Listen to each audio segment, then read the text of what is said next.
साथ उन accounting terms को यूज करते हुए एक चैप्टर स्टार्ट कर रहा हूँ जिसका नाम है अकाउंटिंग इक्वेशन।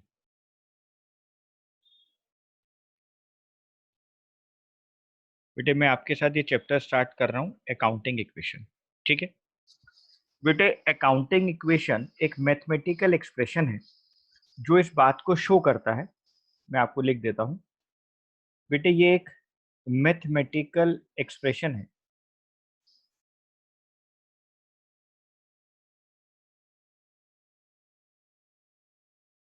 बेटा ये एक मैथमेटिकल एक्सप्रेशन है जो इस बात को शो करता है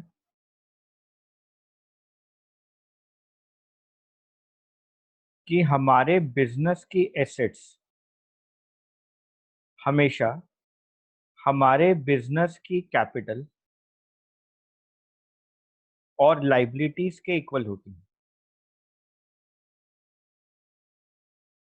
मतलब सर, बेटा मैं ये कहना चाहता हूँ कि हमारे बिजनेस की एसेट्स हमारे बिजनेस की कैपिटल और लाइबिलिटीज के इक्वल होती है। मतलब हमेशा बेटा ये दोनों साइड्स इक्वल होंगी। बेटे इसको कहा जाता है अकाउंटिंग इक्वेशन। ठीक है सर। बेटा मैं इस बात को एक एग्जाम्पल के थ्रू आपको समझाता हूँ। बेटे ये रामलाल है।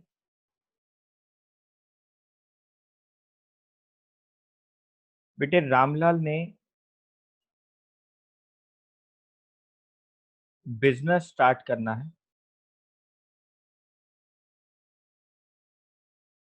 रामलाल ने बिजनेस स्टार्ट करना है। मान लो साहब इसको बिजनेस स्टार्ट करना है मोबाइल का। रामलाल को मोबाइल की शॉप स्टार्ट करनी है।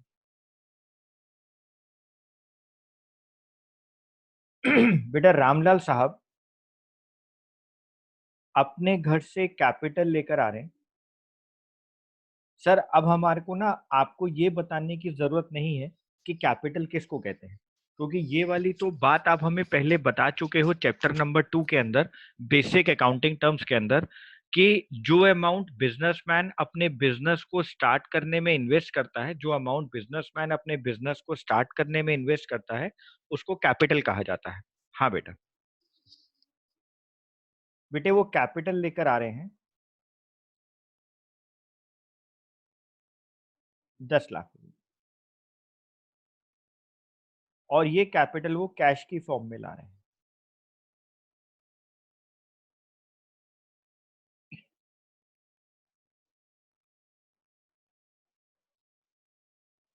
ये कैपिटल वो कैश की फॉर्म में ला रहे हैं।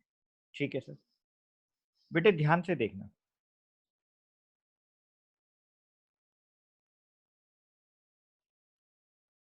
वो कैपिटल लेकर आए हैं 10 लाख रुपए।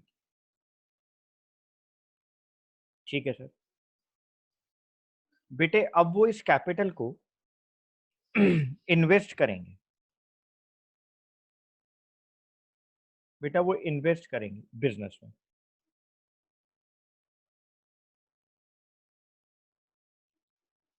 वो इन्वेस्ट करेंगे बिजनेस में। और बेटे जब वो बिजनेस में इन्वेस्ट करेंगे तो कैसे करेंगे, ध्यान से देखना। यहाँ पे कैश उनके पास 10 लाख का है। हाँ सर, यहाँ पे कैश 10 लाख का है, और वो ये पैसा जो अपने घर से लेकर आए हैं उसको बिजनेस में कहा जाता है कैपिटल। हाँ बेटा।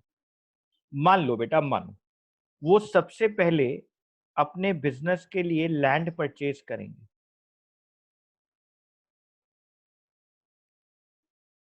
बेटा मान लो वो लैंड आती है 5 लाख रुपए की।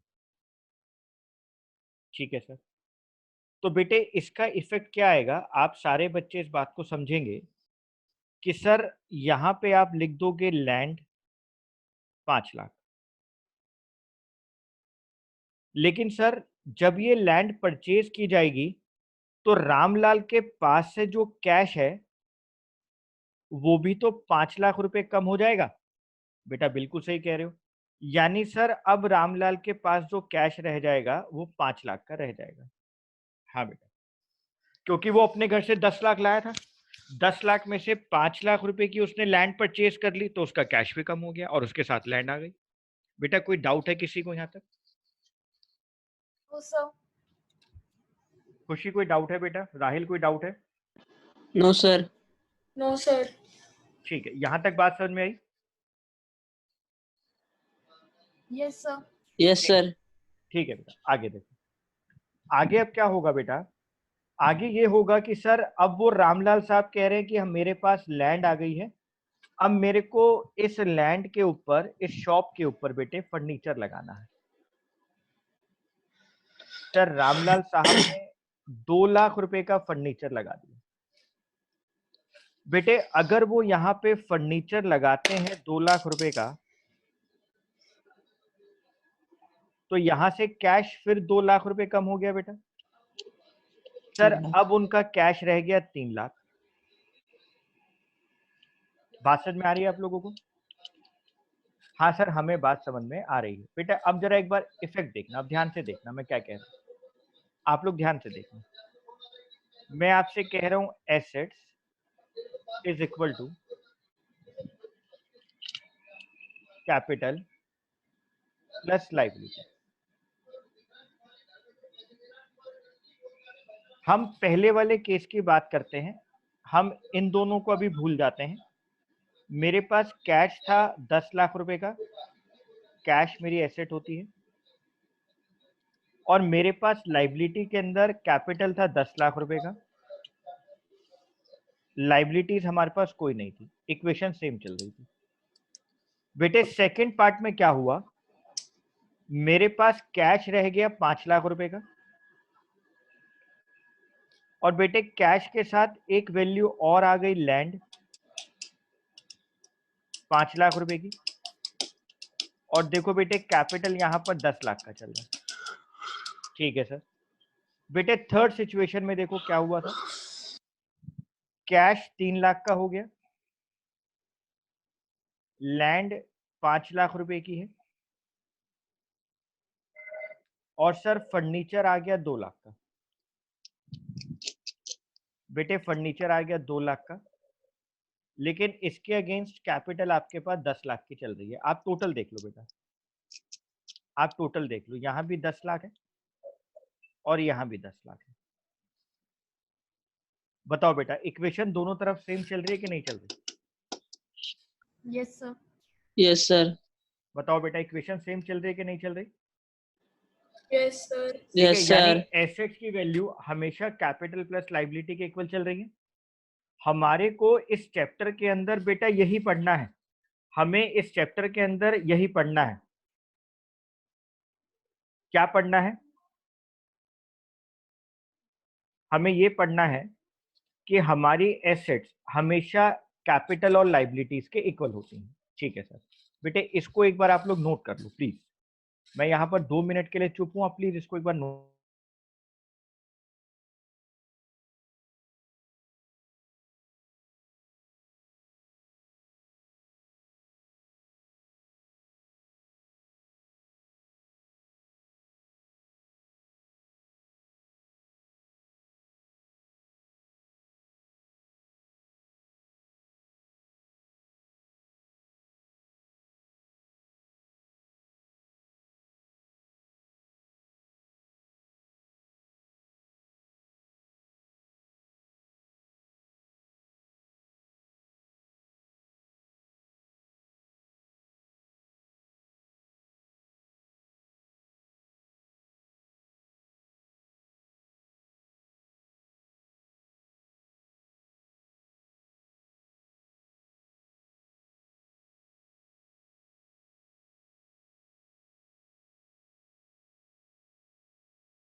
कर लिया है।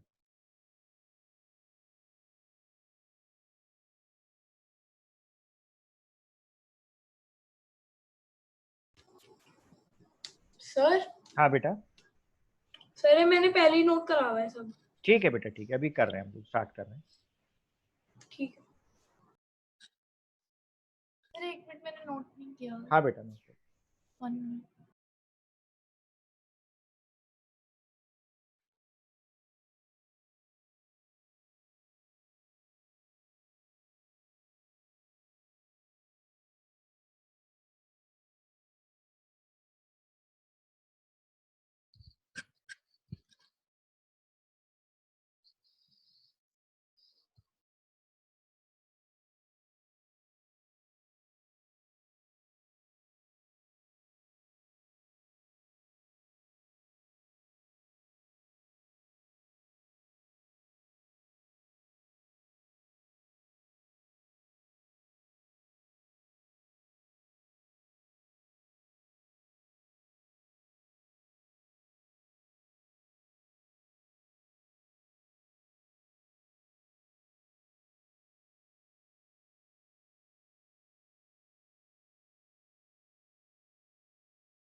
Sir done.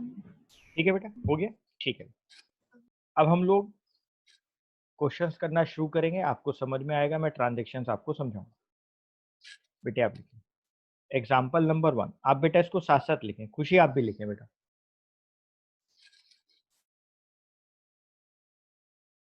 Prepare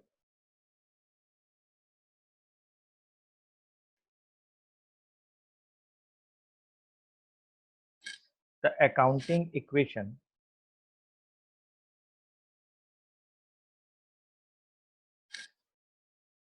on the basis of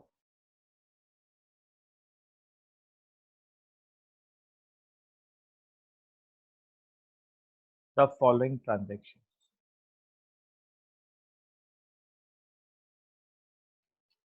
Point number 1,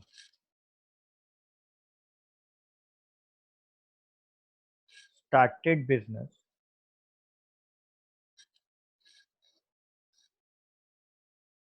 with cash rupees 1 lakh. Point number 2,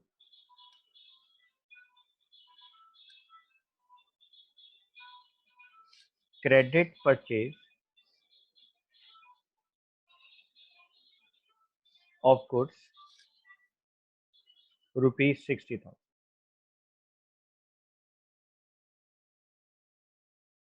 Goods purchased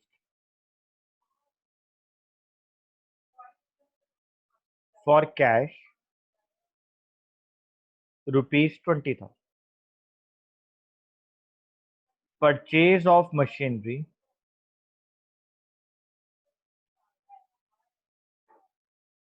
purchase of machinery purchase of machinery for cash 35,000. बेटा नेक्स्ट आता है पेड सैलरी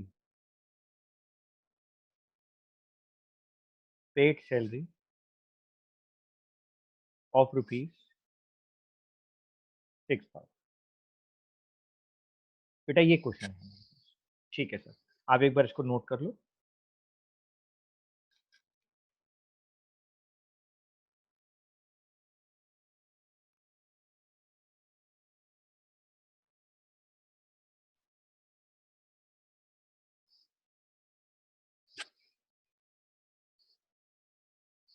बेटे इसको नोट करो आप लोग। Sir done. खुशी लिखा आपने? Yes sir. ठीक है बेटा, तो बेटे इसको अब करने का तरीका देखो आप लोग।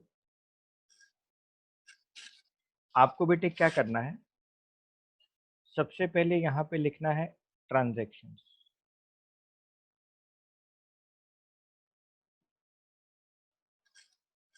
बेटे फिर थोड़ा सा डायगनली हम ऊपर जाएंगे, यहाँ पर लिखेंगे एसेट्स, और बेटे थोड़ा सा आगे जाकर जगह छोड़कर यहाँ पर काफी हम यहाँ पर लिखेंगे कैपिटल, प्लस लाइबिलिटीज। ठीक है सर। बेटे पॉइंट नंबर 1 जो मेरे पास क्वेश्चन में था वो यहाँ लिखेंगे, स्टार्टेड बिजनेस विद कैश ₹1,00,000। सब बच्चे ध्यान से देखेंगे। बेटा देखो, उसने बिजनेस स्टार्ट किया 1,00,000 रुपए कैश के साथ। जी सर। तो बेटे आप लोगों को ये बात अच्छे से पता है कि कैश मेरे लिए एसेट होती है। तो एसेट्स में एक कॉलम आ गया कैश 1,00,000, और बेटा उसके दूसरी तरफ मेरे पास कैपिटल आ जाएगी कितने की बेटा, 1,00,000 रुपए की। जी सर। बेटा लाइबिलिटीज के ऊपर कोई फर्क नहीं पड़ा क्योंकि लाइबिलिटीज में कोई इफेक्ट ही नहीं आ रहा। हाँ सर। यानी सर इस इक्वेशन के बाद अगर देखा जाए तो बेटे दोनों तरफ इधर भी 1,00,000 आ रहा है और बेटा इधर भी 1,00,000 आ रहा है। बेटे मैं आपको फिर कहता हूं कि फर्स्ट ट्रांजैक्शन के बाद मैंने तो यहाँ पे लाइन अभी डालकर आपको दिखाई है क्योंकि पहला क्वेश्चन है, लेकिन हम क्या करेंगे नेक्स्ट क्वेश्चन से पहली 2 ट्रांजैक्शन के बाद हम लोग लाइन डालेंगे। ठीक है। ठीक है सर। मुझे बताओ यहाँ पे कोई डाउट है किसी को? तो No, sir. ठीक है बेटा। स्टार्टेड बिजनेस विद कैश ₹1,00,000, हमारे पास कैश आ गया 1,00,000 रुपए का, उधर कैपिटल आ गया 1,00,000 रुपए का। राहिल कोई डाउट है तुम्हें? No, sir. ठीक है बेटा। पॉइंट नंबर 2 देखेंगे बेटे। पॉइंट नंबर 2, क्रेडिट परचेज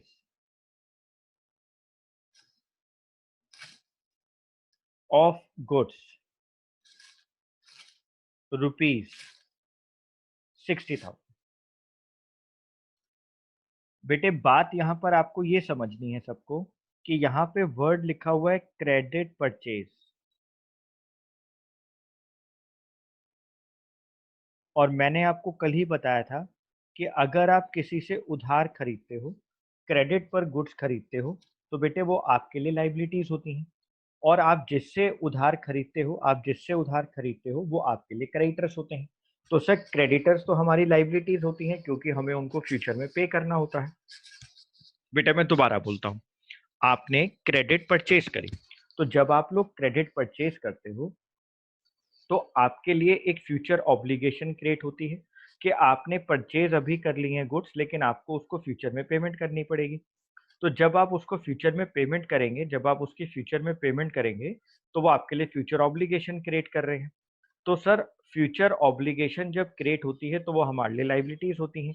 हाँ बेटा वो आपके लिए लाइबिलिटीज होती हैं। तो सर क्रेडिटर्स मेरी लाइबिलिटीज हो गई। हाँ बेटा क्रेडिटर्स आपके लिए लाइबिलिटीज हो गई। ठीक है सर। तो अब देखो जरा बेटा, जब हम क्रेडिट परचेज करेंगे तो एसेट्स में हमारे पास एक वर्ड आएगा स्टॉक। हाँ सर आएगा स्टॉक 60,000। हमारे पास से कैश तो जाएगा नहीं, इसलिए वहां पर कुछ इफेक्ट नहीं आया, नील। ठीक है सर। कैपिटल पे कोई इफेक्ट नहीं आया, लेकिन सर हमारी लाइबिलिटीज के अंदर क्रेडिटर्स ऐड हो गए क्योंकि हमें उनको फ्यूचर में पे करना पड़ेगा। हाँ बेटा 60,000। ठीक है सर। अब इसके बाद देखो बेटा, आपके पास न्यू इक्वेशन आती है 1,00,000 plus 60,000 is equal to 1,00,000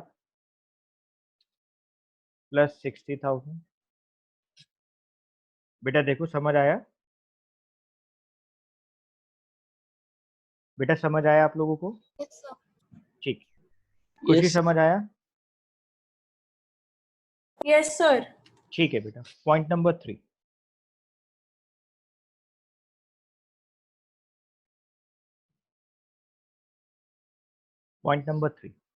goods purchase for cash ₹20,000।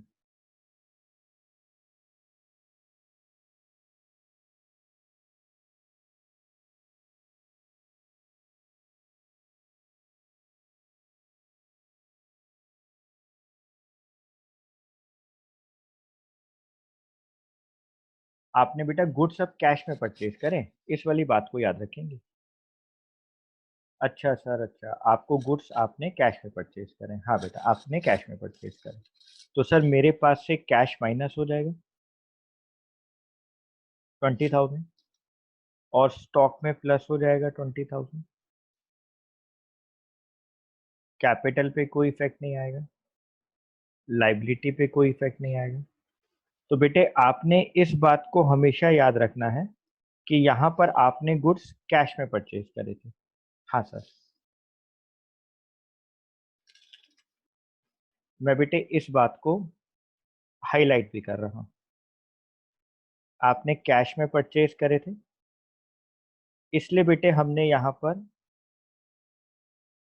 Cash में से माइनस किया। तो सर यहाँ पे न्यू इक्वेशन आ जाएगी।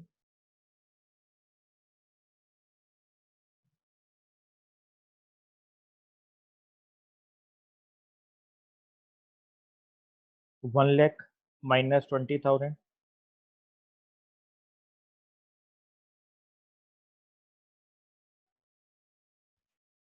80,000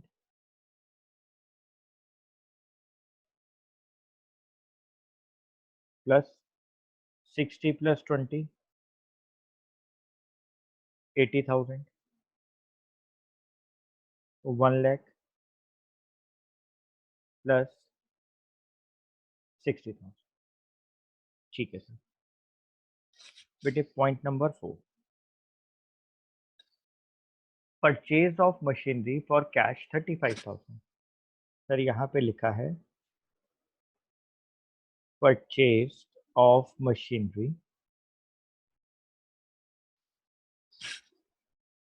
for cash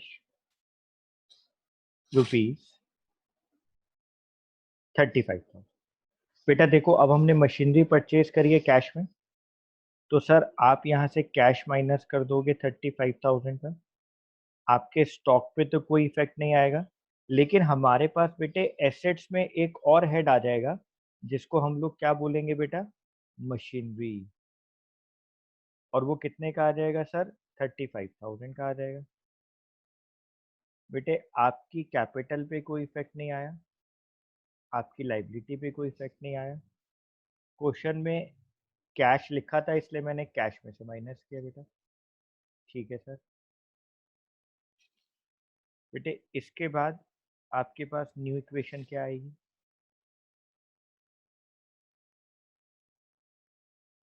new equation 45,000 plus 80,000 plus 35,000 is equal to 1 lakh plus 60,000। ठीक है सर। बेटे पॉइंट नंबर 5 में लिखा है paid salary rupees 6,000, paid salary of rupees 6,000। बेटे इस बात को आपने अच्छे से समझना है। कोई भी बिजनेस का एक्सपेंस होगा, बेटा बिजनेस का कोई भी एक्सपेंस होगा, तो आपने इस बात को बहुत अच्छे से समझना है। एक्सपेंस हमेशा दो जगह से माइनस होगा, एक तो कैश में से, क्योंकि वो पे हुआ है,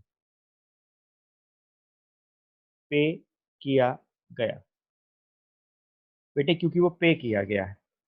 और बेटा दूसरा वो माइनस होगा आपकी कैपिटल से।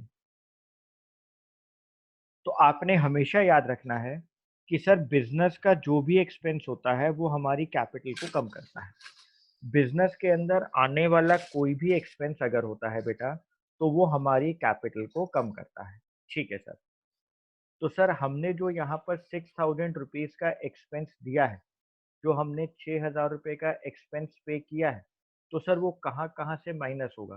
बेटे आपको याद रखना है कि पेमेंट ऑफ सैलरी या payment of expense is a loss due to which capital will also decreases. आपको हमेशा मानना है कि अगर आप कोई भी एक्सपेंस पे करते हैं तो वो बिजनेस के लिए लॉस होता है। और बेटे सारे लॉस कैपिटल में से माइनस किए जाते हैं। ठीक है सर। तो सर हम क्या करेंगे, हम यहाँ से कैश को माइनस कर देंगे। हाँ बेटा, मैं आपको यही कहना चाह रहा हूँ, आप यहाँ से कैश को माइनस कर देंगे 6000, और एक आप बेटा कैपिटल को माइनस कर देंगे 6000। अब जब मेरा क्वेश्चन खत्म हो गया ना बेटा, जब क्वेश्चन खत्म होता है, जब क्वेश्चन एंड हो जाता है, तो बेटे वहां पे लिखना पड़ता है फाइनल इक्वेशन। वहां लिखनी पड़ती है final equation. Okay sir.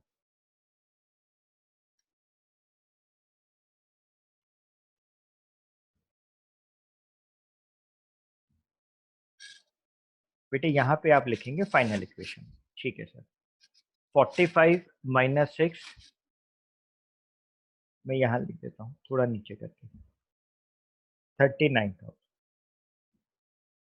Plus 80,000 plus 35,000 is equal to 1 lakh minus 6,000,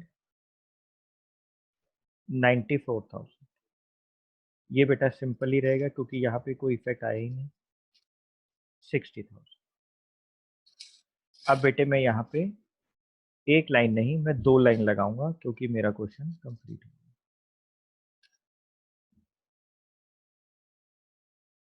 बेटे किसी भी बच्चे को कोई डाउट है तो पूछ सकता है।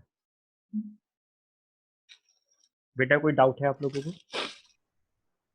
सर। No sir. ठीक, पक्का कोई डाउट नहीं है आप लोगों को?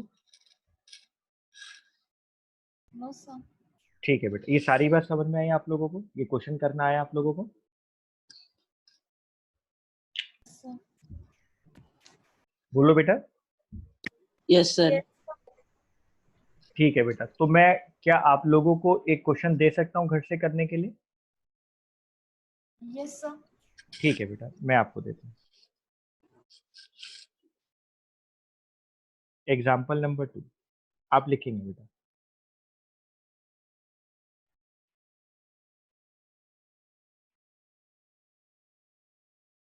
Show the effect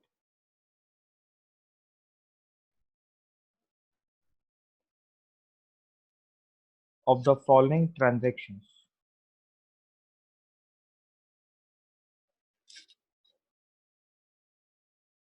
on the accounting equation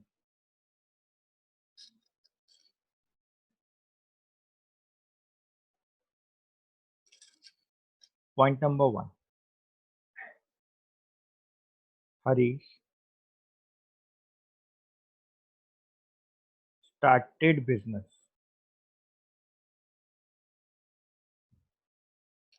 with cash rupees 1 lakh,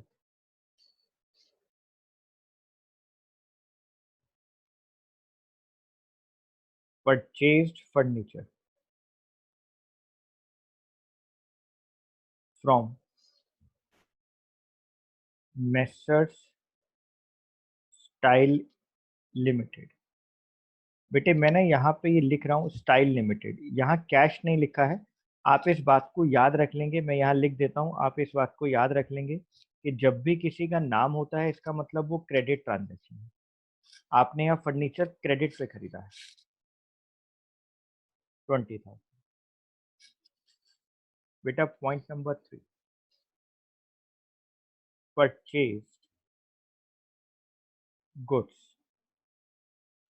on credit from Amit rupees 10,000। बेटा point number 4 received interest rupees 4,000। Point number 5 paid rent rupees 3,000। बेटा नोट किया आप लोगों ने? Yes sir.